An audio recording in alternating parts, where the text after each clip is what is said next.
Bonjour à tous, bienvenue pour la quotidienne du 22 février, une date spéciale pour certains, pour d'autres banale. Quant à moi, très heureuse de vous retrouver pour cette quotidienne. Aujourd'hui sur le plateau, nous recevons le directeur des soins de l'hôpital de Nyon, Olivier Cochereau. Bonjour. Bonjour. Merci beaucoup d'être avec nous. Avec vous, on parlera évidemment de l'organisation de l'hôpital au lendemain de ces restrictions sanitaires. Ça fait du bien, j'imagine. Ça fait du bien.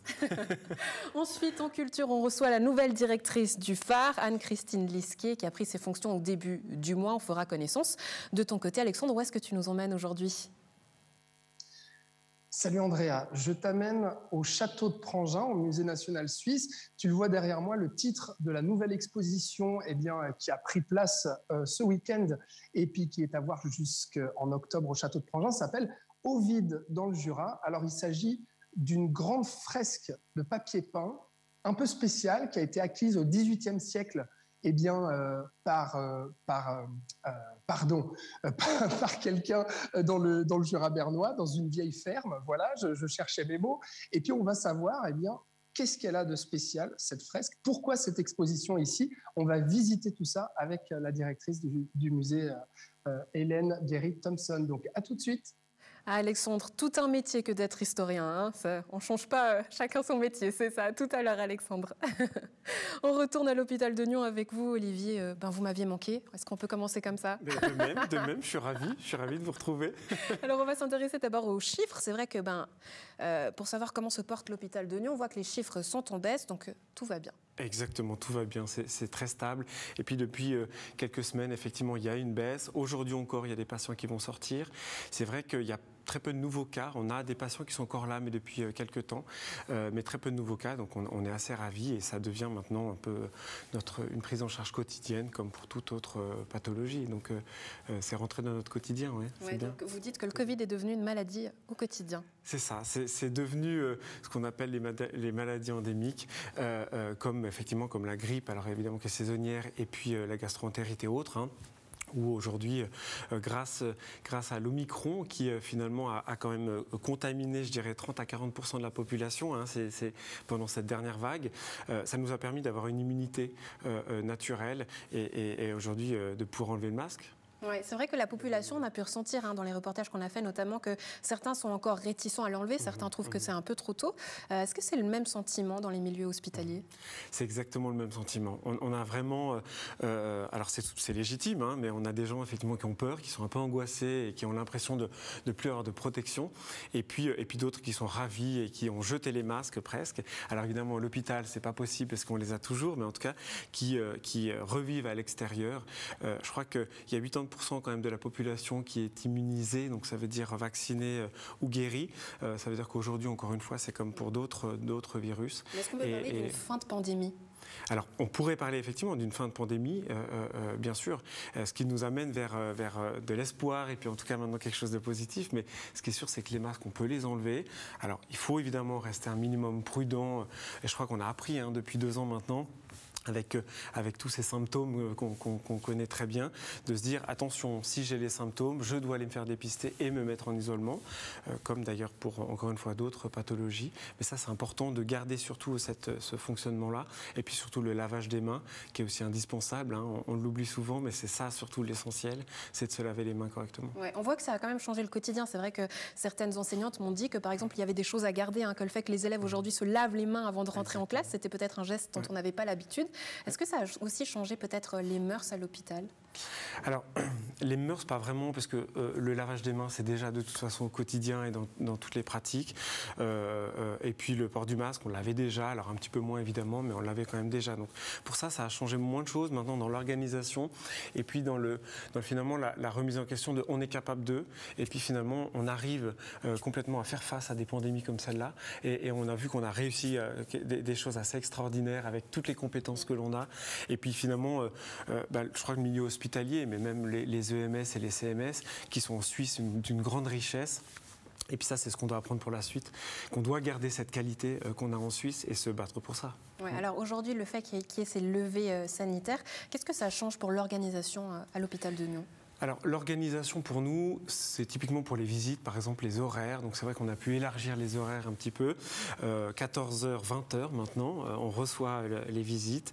Alors à une personne et puis maximum 2 personnes. Enfin, il y a quand même encore quelques petites restrictions entre guillemets, mais on a réouvert aux visites.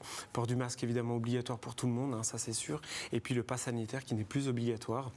Donc ça aussi, c'est aussi une révolution pour nous. Mais sinon, peu de changements, puisque au fur et à mesure des différentes vagues, on s'est adapté, puis on a évolué en fonction d'eux.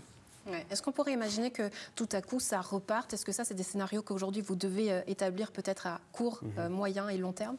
Alors évidemment, c'est des scénarios qu'on y réfléchit. Maintenant, on n'espère pas. Encore une fois, 80% de la population est immunisée. Donc ça, on n'espère pas que ça revienne. Mais bien sûr, on est prêt, comme pour d'autres problèmes, pour d'autres soucis qui pourraient avoir. On a un état-major de toute façon à l'hôpital qui se réunit de temps en temps dans l'année pour faire face à plein de soucis. Ça peut être informatique d'ailleurs aussi, ça peut être plein d'autres choses. Olivier Cochereau, directeur des soins du GOL, merci beaucoup d'avoir été avec nous et excellente journée à vous. Merci à vous de nous avoir soutenus en tout cas pendant ces 2 ans. Merci. C'était un grand plaisir, puis je suis sûre qu'on aura l'occasion de vous recevoir aussi pour d'autres thèmes et peut-être, on l'espère pas pour le Covid, mais pour d'autres sujets. À très bientôt. Merci. Alexandre, on te retrouve justement au château, toujours au château de Prangin. Alors, ce métier d'historien, est-ce qu'il rentre un petit peu dans la peau?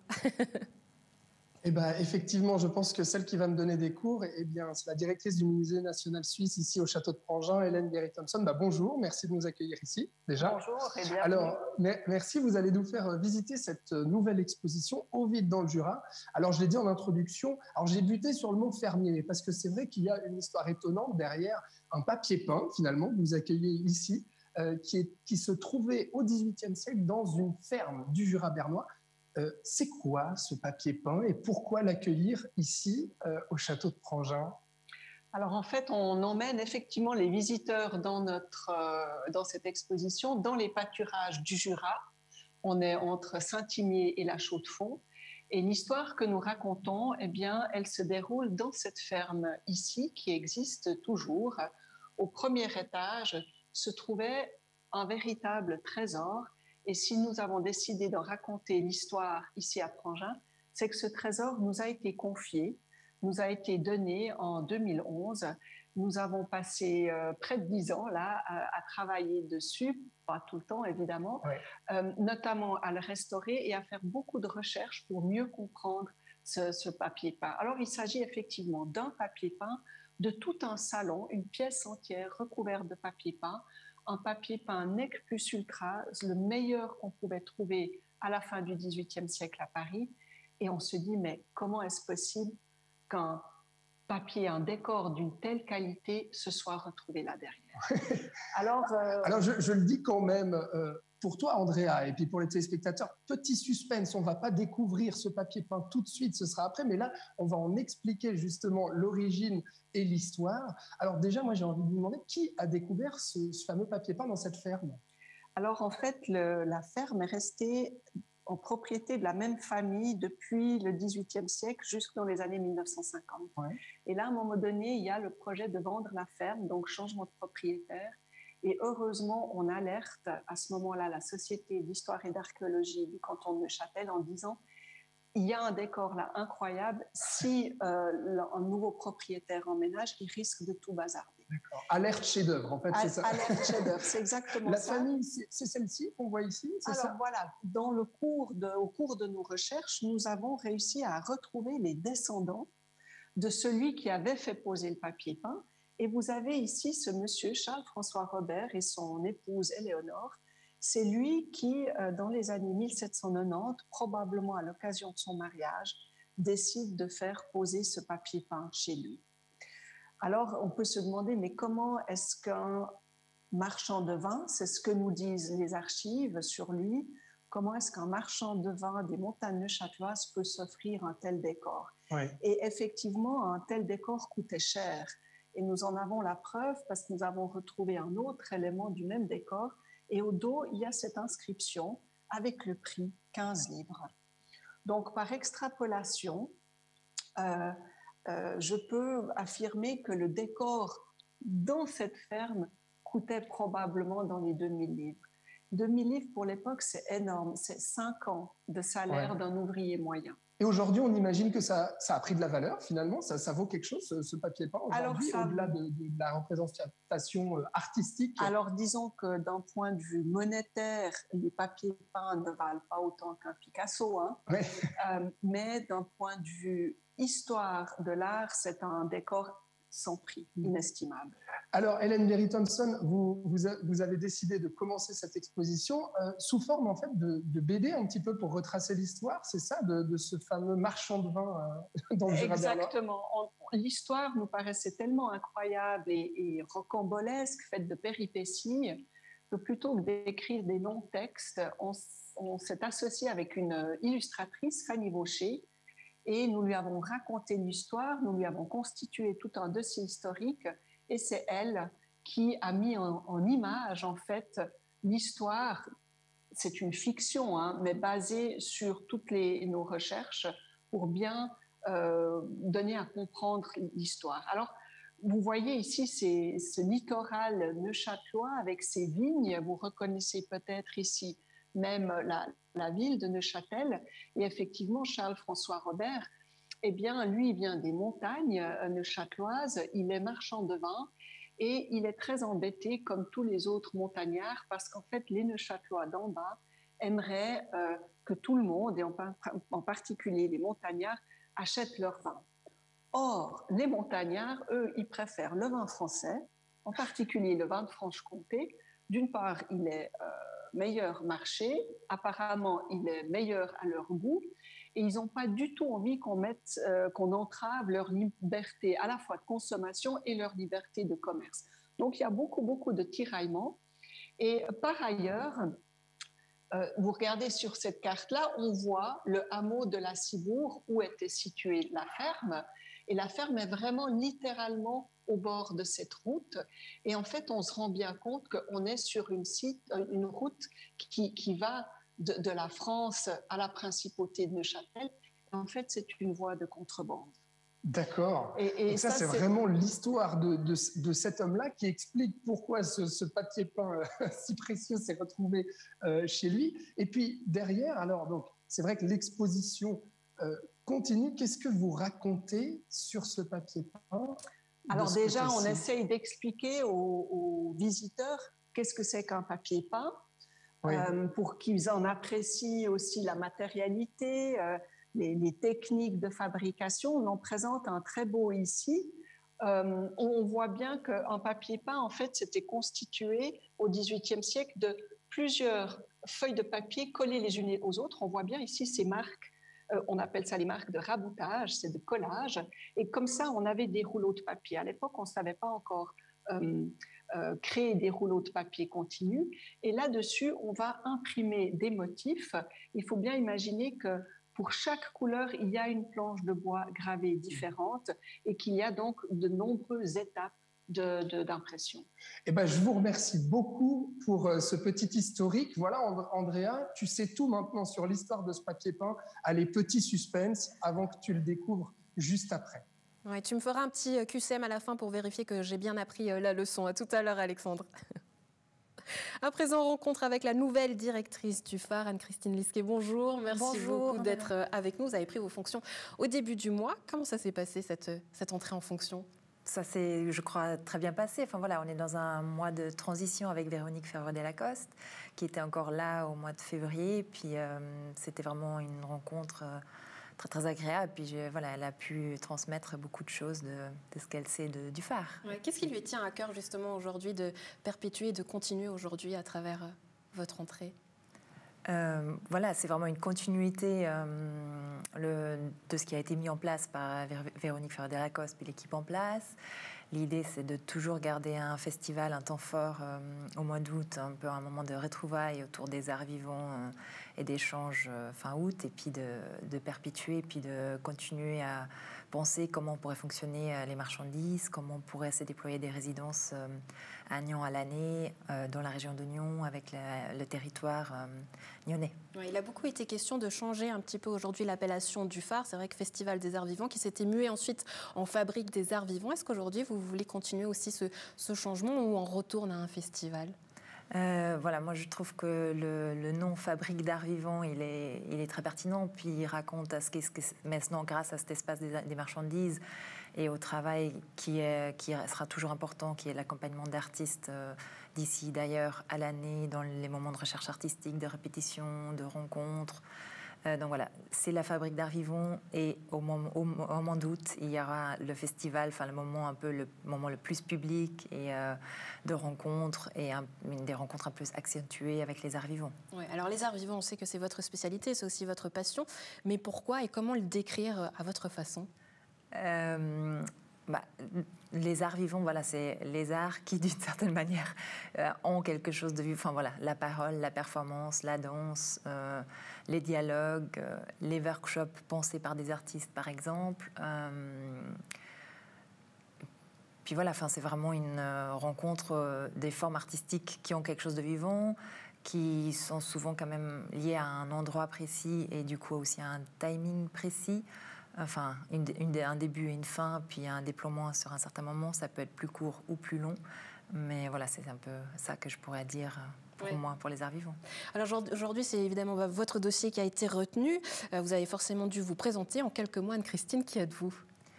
Donc voilà, je suis Anne-Christine, j'ai 36 ans. J'ai travaillé récemment au TED Vidi pendant 8 années. Le dernier poste que j'occupais, c'était un peu directrice adjointe des projets artistiques et internationaux. Et puis du coup, j'ai accompagné à Vidi des artistes de Suisse, de la région, et puis aussi d'autres pays pendant ces 8 années dans leur travail artistique, dans la recherche de fonds, dans l'organisation de répétitions, d'auditions, etc.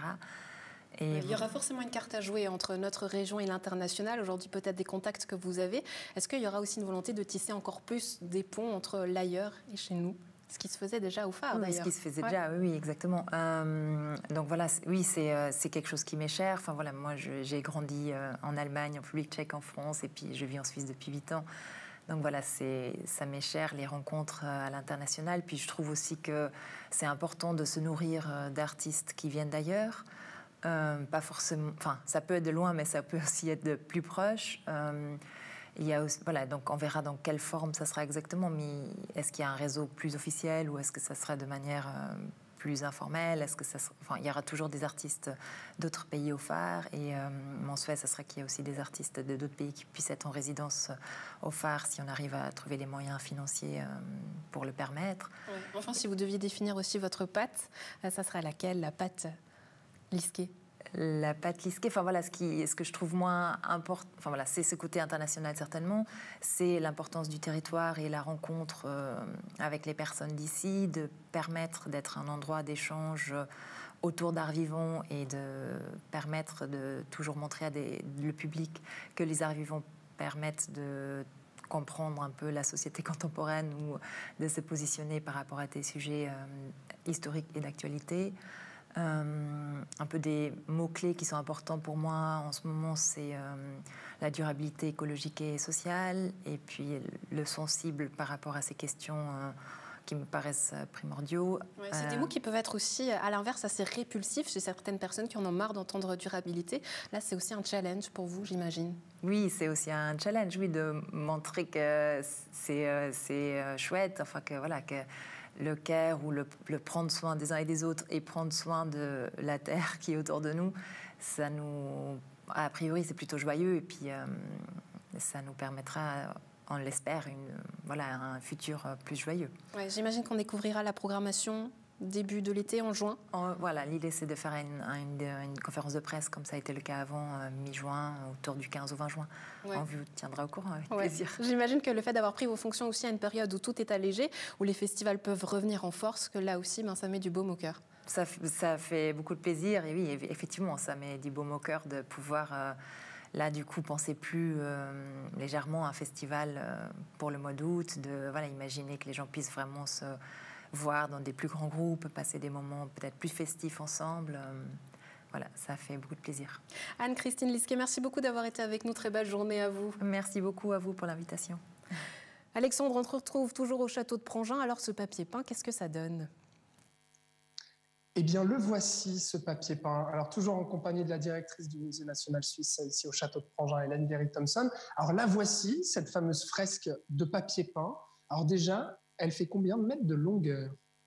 Je crois que c'est 15 mètres linéaires de papier peint, ce qui est quand même assez rarissime pour un papier peint de la fin du XVIIIe siècle.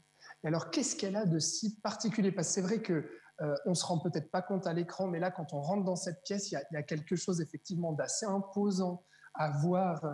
Eh bien, ce papier peint recouvrir tous les murs. Mais qu'est-ce qu'il a de si spécial pour qu'on le considère comme faisant partie de l'histoire de l'art? Oui, alors c'est un papier peint iconique à plusieurs titres. La première chose qui frappe, et c'est une des raisons de son succès, c'est ce contraste très fort entre des scènes en grisaille, des scènes figuratives, et puis d'autre part cette polychromie éclatante des guirlandes de fleurs qu'on trouve dans les pilastres ou entourant les scènes. C'est aussi l'organisation du décor sur le mur. Donc, vous voyez des pilastres qui rythment la composition et entre deux, des arcades fleuries dans lesquelles viennent s'insérer des scènes.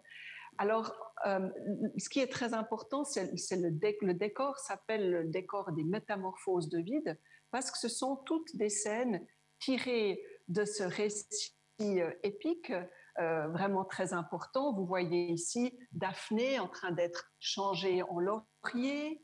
Ici, par exemple, vous avez Eurydice qui vient de se faire mordre par le serpent et qui va mourir. Elle va entraîner Orphée dans les enfers, comme on s'en souvient.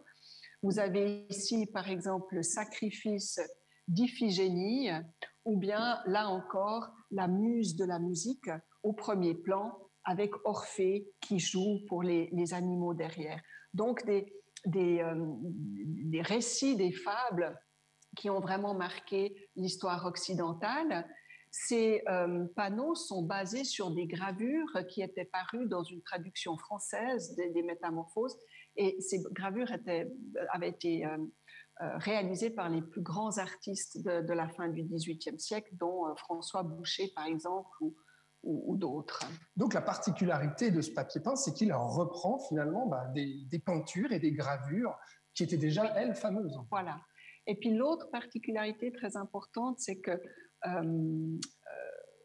en fait, ces éléments-là, en rectangulaire, ils ont été pré-imprimés et ensuite ils ont été découpés et posés par-dessus. C'est ce qu'on appelle un papier peint en feuille. Et là, par exemple, vous voyez la ligne verte qui indique au décorateur où c'est qu'il doit venir coller en fait son élément en feuille. Un décor comme celui-ci, c'est pas simplement de mettre un rouleau de papier peint au mur et de le coller tel quel, comme ça se fait aujourd'hui. C'est vraiment presque un travail de haute couture où le propriétaire pouvait avoir son mot à dire. Il pouvait dire, moi je veux Orphée ici et puis Iphigénie là. Je veux des petits poutis en haut ici. Je veux une représentation de l'été. Donc c'est presque une espèce de pulse grandeur nature où il faut un décorateur, un colleur qui connaît le métier, qui s'arme de ciseaux, de colle, de papier, et puis le propriétaire qui peut quand même un petit peu dire vraiment ce qu'il veut. Ah oui, aussi. Donc on est dans un raffinement, quelque chose qui est quand même assez incroyable, et peut-être pour encore rappeler les couleurs des fleurs, par exemple, c'est 16 couleurs. C'est effectivement très beau. C'est énorme quand on imagine qu'il faut chaque fois graver une planche, imprimer par-dessus, et même dans les scènes grises, on est à 10 grilles différentes. Et alors, ça, c'est un exemple de papier peint, enfin d'œuvres d'art faites au XVIIIe siècle. Mais est-ce qu'il y a des exemples de papier peint d'œuvres d'art qui sont faits encore aujourd'hui ou pas? Alors oui, il y a des artistes d'art contemporain qui se sont emparés du médium papier peint et qui créent des œuvres. Il y a même des artistes romans qui le font. Je pense à Francis Baudevin, par exemple, ou à Maï Toupéret, qui sont des artistes qui ont trouvé intéressant de créer des œuvres que des gens vont pouvoir coller sur les murs de leur intérieur, dans leur salon, dans leur chambre à coucher. Donc le papier peint reste vraiment quelque chose d'important pour l'histoire du décor. Eh ben, je vous remercie beaucoup, Madame Berry Thompson, de m'avoir fait voir, découvrir, et puis surtout avec vos commentaires très intéressants sur ce papier peint ici. Alors Andrea, Là, franchement, tu sais tout sur ce papier peint, mais je t'encourage à venir le voir parce qu'à l'écran, forcément, ça ne te donne pas la même chose que de le voir ici en vrai au château de Prangin. L'exposition, c'est Ovide dans le Jura. Et puis, c'est à voir toute l'année jusqu'au mois d'octobre. Qu'attends-tu ? Alors je cours, dès que l'émission est finie, je cours te rejoindre Alexandre pour voir ce beau papier peint et en tout cas pour avoir aussi tes commentaires parce que tu étais très attentif Alexandre. Un bon élève. À la maison, un plaisir d'avoir été en votre compagnie. Bonne suite de programme sur Nyon Région Télévision.